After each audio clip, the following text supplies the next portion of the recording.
Preservation Perspectives, the Advisory Council on Historic Preservation podcast. I'm your host, Luke Nichter. February is Black History Month, and Fort Raleigh National Historic Site in Manteo tells a little-known story about formerly enslaved people seeking freedom on Roanoke Island, where the National Historic Site is located during the Civil War. We are very pleased to have Fort Raleigh Park Ranger Josh Nelson with us here to tell us this important American story. Welcome, Josh. Thank you for having me. I'm really looking forward to this. Now, I'm thinking, we probably have a few in our audience who are sort of aficionados of American history, for whom they've heard of Jamestown, they've heard of Massachusetts Bay Colony, but sometimes your site has been overlooked. However, Fort Raleigh has a history that dates back centuries before the Civil War. So could you tell us what happened there? Sure. Yeah, Fort Raleigh, it's a small national park site. It's on Roanoke Island, so this is North Carolina, and we're on the north side of Roanoke. There's a lot of different stories that have taken place on this island, but the site was originally created back in 1941, and the purpose was to talk about the English settlement attempt in the 1580s. So this is the first time that the English tried to build a colony in North America. Ultimately, it's not successful in that the two different colony attempts fail. One of them goes home. One of them is called today the Lost Colony. It's a group of people that landed on Roanoke Island. They were attempting to build a settlement. When their governor left for supplies, he returned 3 years later, and they were not here, and he wasn't able to spend any time looking for them. So it's a bit of a mystery, a bit of an unknown question mark of where did they end up. It's a pretty active story. Historians and archaeologists are still involved in that. So that's a piece of the history, the English settlement, but also the interaction between the English and the Algonquian tribes that had been in this area for about 1,000 years. And I think I would say that most people visiting the site, if they are aware of this site's history, the Lost Colony is the one that they've heard the most often, the story that they've heard. So when you take that kind of interesting, layered, rich history, how did that also then come to include the Freedmen's colony? Right. Yeah, this site does have a lot of different layers to its history. And a couple hundred years after the English are trying to build their colony on Roanoke Island, by that time you have the United States formed, and it's the 1860s, and it's the time where the country is at war. Roanoke Island it's a little known battle within the Civil War, but it's early on, and it's fairly pivotal in that it was a battle that the Union Army ultimately won, and outside countries were aware of, and it could have prevented them from joining the war on the side of the Confederacy. So 1862, the Union Army has a couple of strategies. One of them is the Anaconda Plan. They want to blockade southern ports. The Outer Banks, today we know of it as the graveyard of the Atlantic. There's hundreds of shipwrecks that have occurred out here along this coast. And so this would be a dangerous place to blockade with ships. So the Union Army decides that they're going to take over key land locations. That includes Hatteras Island, that includes Roanoke Island. And those are points that basically choke off some of the inland towns and ports like Edenton, and Elizabeth City, and New Bern, places where these Confederate ships were going out and trying to run the blockade. Battle of Roanoke Island is in February of 1862. We actually are just a few days away from the anniversary now as we're talking. This is on February 8th.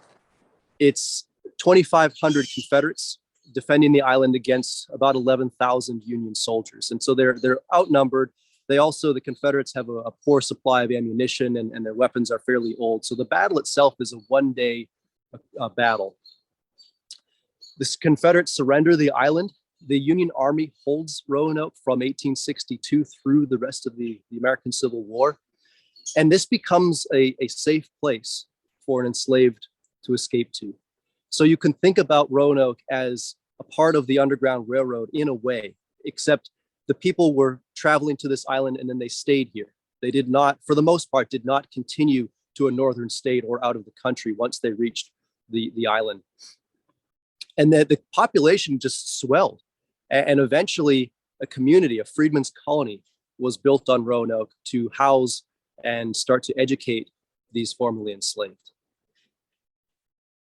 Oh, obviously from your description, and it looks like a beautiful spring day there right now, and listening to the Blue Jays and everything, well ahead of the rest of the country, I'm afraid right now is still somewhat frozen.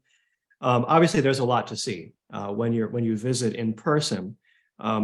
So what can visitors today see? What's left of the Freedmen's colony, and sort of what becomes of their story? I think you set up kind of how they became established, kind of in parallel with the history of the U.S. Civil War. Then kind of what happens after that, and then for those interested in this aspect of your site, is there much to see today? Yeah, it's a great question. When it comes to the Civil War history of Roanoke, there's little that physically remains on the site. The archaeologists have found some artifacts, and so underground there are certainly things left behind. But for a visitor walking through Fort Raleigh today, you can see some of the locations where things once stood. You're not able to see forts. You're not able to see the community, the Freedmen's colony. Over time, things have eroded away, but it's also worth noting that when the Union Army left Roanoke Island, they actually destroyed all of the fortifications. They blew them up. And then anything that was left behind, the weather quickly took care of. These locations, some of them are partly underwater. The outer banks are constantly shifting and moving, and so erosion is a thing on the shoreline of Roanoke. So the forts are no longer visible. The Freedmen's colony, the structures that were a part of it, those did not last very long at all. This area at the time was very remote, and so any usable material was repurposed for something else. This community lasted for 4 years, and at the 1867, when it's being disbanded, and a lot of these people are moving back into parts of eastern North Carolina and parts of Virginia, basically places they had come from. This community, the structures that are left behind, lasts probably only weeks, if maybe months. And so today, we don't have the opportunity to go and see any remains of the Freedmen's colony. We have exhibits about it. We have a few artifacts that have been found. Behind me, just a few feet away, is a small visitor center and museum. And we do have a few of those artifacts. One that to me is really neat. There's a tablet. And when I say tablet, I'm not talking about a digital iPad. I'm talking about a slate, a piece of stone. And this is what the students would have been using in their studies. And then they would have been using a piece of coral, basically, to write on that. And so we believe that's from one of the schoolhouses that was built on Roanoke Island during the Freedmen's colony time. We have a monument just a few feet to my left, so your right, and that's commemorating the Freedmen's colony and the story of these people coming here and what they accomplished while they were here. The fact that quite a large number of the men of the colony enlisted in the Union Army once that opportunity became available. This was one of the first places that formerly enslaved men enlisted in the Union Army, in fact. So that's a huge piece of it. And so we have that monument commemorating that story. And a project that we are working on now is going to be able to share more of the history of the colony. We have a trail here. It's just over a mile long, and it takes people out into the area where the colony once stood. It ends on the shoreline, Croatan Sound. Really beautiful walk, nice shaded trail. And we're really excited to be able to get some displays and other things out there, exhibits out there that'll help tell that story. Yeah, the very end of your answer there kind of anticipated where I wanted to go next in terms of a follow-up. I'm curious to know whether you're currently making new discoveries, because certainly when one visits a site like Jamestown, you see it's a very active archaeological site. And I would think similar conditions might be present for you there. Yeah, I think that the opportunity is certainly there to still discover things, physical items left behind by the colonists. Much of this community, though, extended into areas that are now outside of the national park. And so I think while there's some opportunity for archaeological work, right now, I think the area that we are expanding the most in is uncovering written documents that relate to the story, written documents even by some of the formerly enslaved that were in that community. These firsthand accounts of what they were doing on site. We just found one that was talking about their education, and one of the students in the schools left a little bit for us. We've learned a little bit about some of the places that the people were coming from to reach Roanoke Island, and some of the stories of what they had to overcome to reach this place as well.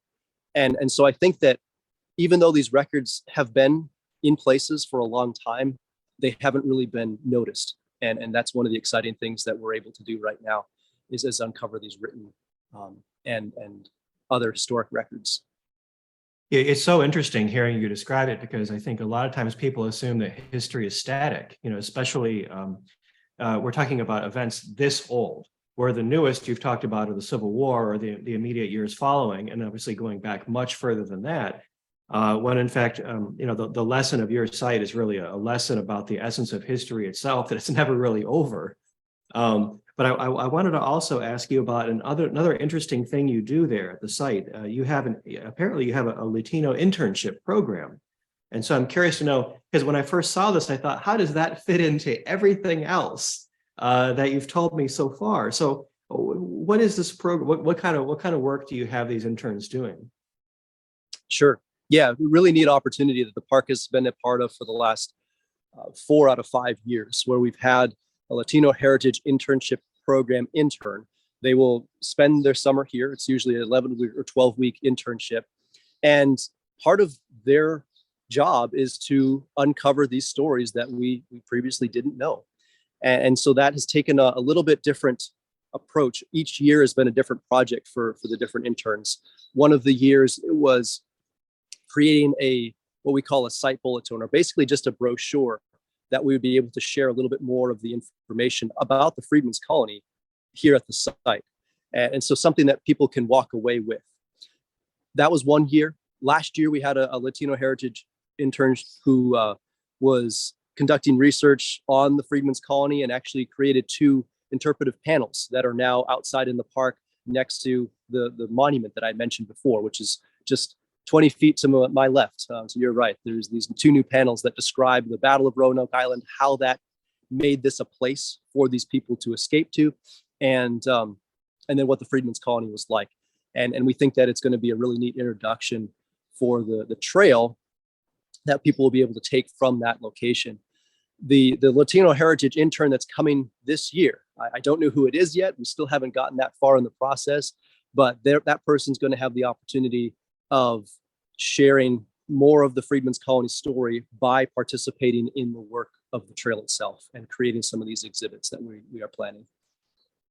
Well, I can say from personal experience, that hands-on learning is so powerful. You can go beyond the 4 walls of the classroom, and actually it becomes something you can touch and feel and smell.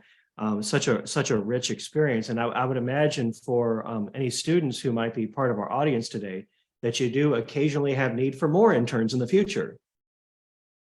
Fort Raleigh is a small site. We don't have a large staff. And so we operate with the assistance of a volunteer crew and interns, and really can contribute to the site, which is in fact fantastic. Yeah, we get a lot of help from them.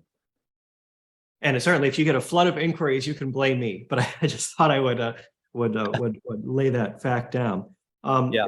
Now, what's also, I know when I've traveled to other historic sites in recent years, especially in the South, say like former plantation sites and things, oftentimes there's a close connection with descendants, and they might know this, descendants of enslaved people, or maybe owners of the plantation site, sort of all sides. And I'm always struck by the coincidence that many are still living in the immediate area, and always kind of surprised by it. And there's often programs and reunions and events. So do you have a relationship with descendants, and how, if so, how do you involve them? Yeah, absolutely. We do have a relationship with many of the descendants of this colony.